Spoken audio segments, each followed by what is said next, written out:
एक बार एक बूढ़ी माँ को उसके बेटे ने एक वृद्ध आश्रम में ले जाकर छोड़ा। इस माँ का ये वही इकलौता बेटा था जिसके लिए इस माँ ने जीवन भर संघर्ष किया। इस बेटे के लिए वो सब कुछ किया जो एक माँ को करना चाहिए या माँ कर सकती है, और आज भी अपने बेटे को किसी भी तरह की परेशानी ना हो इसलिए आश्रम में रहने के लिए भी तैयार हो गई। वृद्ध आश्रम में रह रही माँ हमेशा अपने बेटे को याद करती, मगर बेटा केवल साल में एक बार उसको मिलने जाता या फिर फोन पर बात कर लेता। कई साल बीत गए। वृद्ध आश्रम से बेटे को एक दिन फोन आया।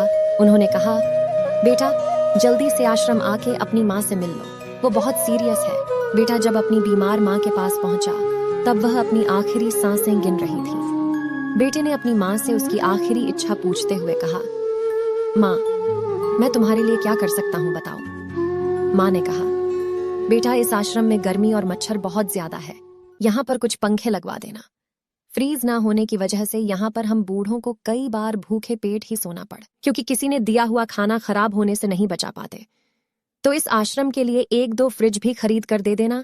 बेटे ने अपनी माँ की सारी बात सुनी और अपनी माँ से पूछा, आपने इतने साल यहाँ पर निकाल दिए पर आपने कभी भी यह बातें मुझसे नहीं कही, और अब जब आपके पास टाइम नहीं बचा है तब आप ये सब कह रही हैं, ऐसा क्यों? माँ ने बेटे को जवाब देते हुए कहा, बेटा मैंने गर्मी, भूख और पीड़ा सहन कर ली, लेकिन मुझे पता है जब तेरे बच्चे तुझे यहाँ पर छोड़कर जाएंगे तब तू यह सब सहन नहीं कर पाएगा। इसीलिए तेरी सुविधा के लिए मैं तुझे यह सब लगाने के लिए कह रही हूँ। दोस्तों, माँ की ये आखिरी लाइनें किसी भी बेटा या बेटी की आंखें खोलने के लिए सक्षम है। इतिहास हमेशा अपने आप को दोहराता है। अगर आप चाहते हैं कि आपके साथ अच्छा व्यवहार हो तो आपको भी दूसरों के साथ वैसा ही व्यवहार करना पड़ेगा। धन्यवाद।